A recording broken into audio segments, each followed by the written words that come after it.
श्री गुरु चरण सरोज रज निज मन मुकुर सुधारि।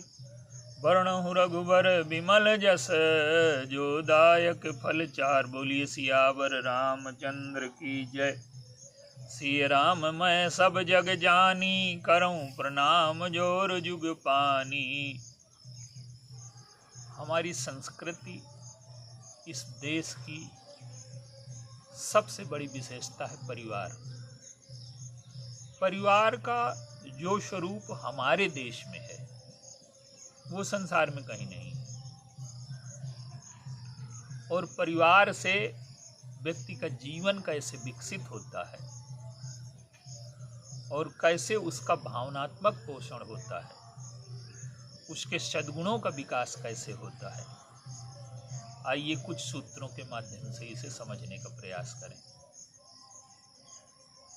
भगवान राम को जब वनवास दिया गया, मां कैकेयी को आशंका हो गई अकारण ही।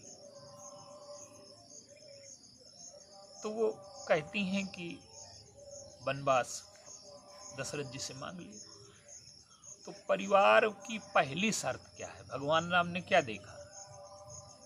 माँ बाप का जो प्रेम होता है वो बिना शर्त मिलता है। तो हम माँ बाप को प्रेम देने में शर्त लगाते हैं कि हमारा कैरियर है, हमारे बच्चे हैं, हमारा भविष्य है। और भगवान राम ने क्या किया? माँ और पिता ने जो कुछ कहा उसे तुरंत स्वीकार कर लिया। इन्होंने मुझे प्रसन्न करने के लाख प्रयत्न किए और मैं इनकी प्रसन्नता के लिए सुख सुविधाएं न छोड़ूं। तो परिवार निर्माण का सबसे पहला सूत्र ये है कि हम बिना शर्त प्रेम परिवार को दे सकते हैं कि नहीं दे सकते। और आप देखिए, परिवार केवल साथ रहने वालों का समूह नहीं है। अगर हम मन से एक दूसरे के दूर हैं तो हम परिवार में रहते हुए भी लाखों किलोमीटर दूर हैं। और अगर हम दूर रह करके मन में बसे हैं उनके, तो हम लाखों किलोमीटर दूर रह करके भी पास में हैं। भगवान राम जब चले, उसे निष्कासन ही कहिए, तो जहां जहां उन्होंने पैर रखा वो सारे लोग, वो सारे घर सब परिवार बनते गए।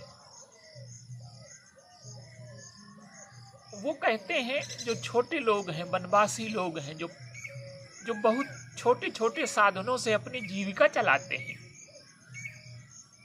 निषाद राज तो कहते हैं कि देव धरन धन धाम तुम्हारा, ये सब कुछ आपका है। और वो जो छोटे लोग मिलते हैं, जिनको हम धन की दृष्टि से छोटा कहते हैं, वो बड़े संपन्न हैं, बड़े उदार हैं। वो कहते हैं कौन इतना गरीब होगा जो तुम्हें अपने घर में, अपने जीवन में जगह न दे पाएगा?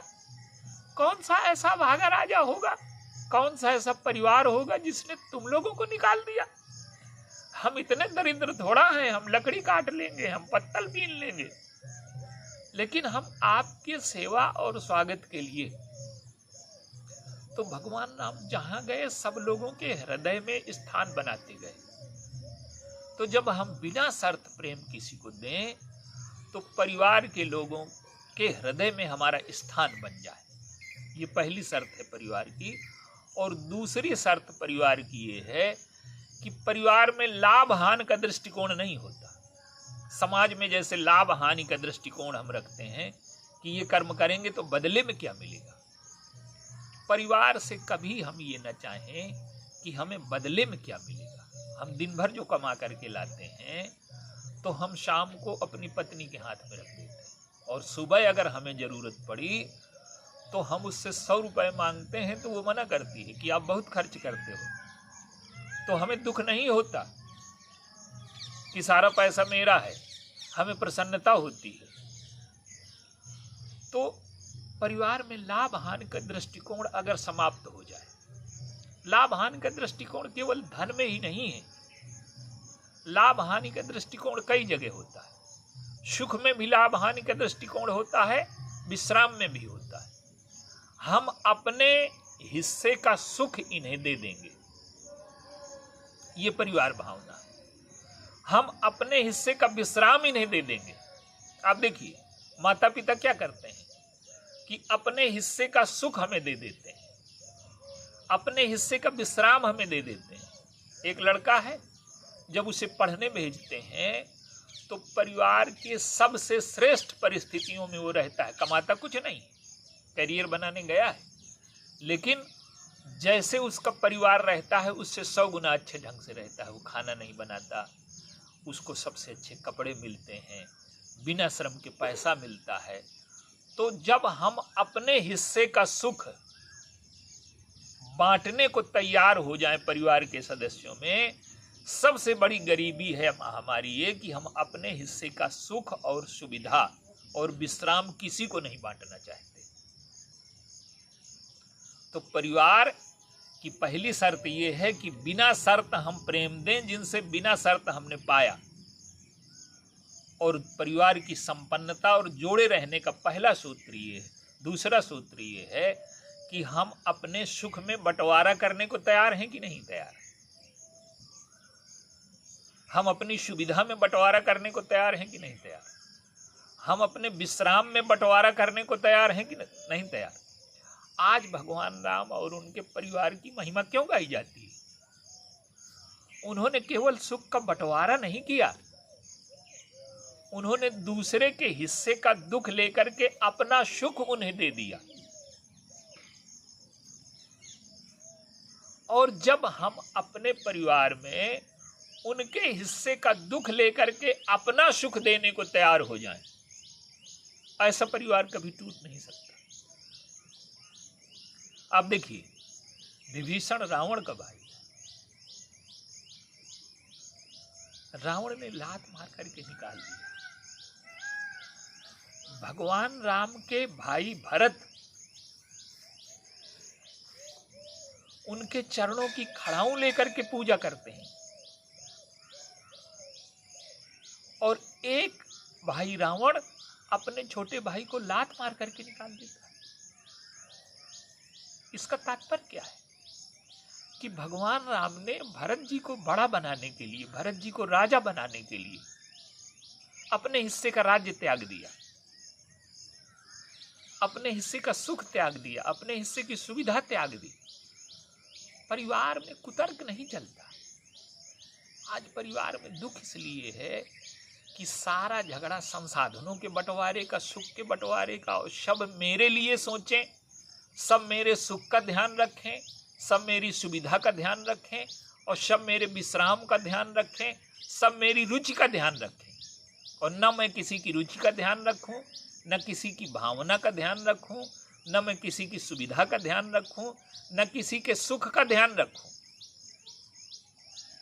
तो एक स्थिति वो है कि छोटा भाई भगवान के चरणों का स्मरण करके उसे हृदय में लगाए रहता है, और एक छोटे भाई को बड़ा भाई लात मार करके निकाल देता है हित की बात कहने पर। और उसका परिणाम क्या होता है कि सारा का सारा परिवार और वंश नष्ट हो गया। तो जब हम अपने अहंकार में आकर के दूसरों के सम्मान को चोट पहुंचाते हैं, परिवार में दूसरों की सुविधा छीन लेते हैं, केवल अपने सुख का ध्यान रखते हैं, केवल अपने विश्राम का ध्यान रखते हैं, और परिवार की पीड़ा में हाथ नहीं बटाते हैं। अब देखिए हमारी योग्यता क्या है? हमारी योग्यता ये है कि जब हम बड़े हों तो हमें देख करके हमारे माता पिता को आश्वासन हो कि ये हमारे काम में हिस्सा बटा लेगा, हमारे दुख में हिस्सा बटा लेगा, हमें विश्राम देगा, और छोटों के मन में हमें देख करके भरोसा पैदा हो। तो हमने मनुष्य होने का, परिवार के सदस्य होने का जो हमारा कर्तव्य है उसे निभाया। हमें देख करके अगर लोगों के मन में भरोसा नहीं होता परिवार के, उन्हें आश्वासन नहीं मिलता कि ये पीड़ा हमारी बटा लेंगे। आज सबसे बड़ी समस्या क्या है कि सुख के साधन इकट्ठे हो गए हैं, लेकिन सुख के साधनों के संघर्ष ने मनुष्य को दुखी कर दिया है, अंतःकरण उसका विकृत हो गया है।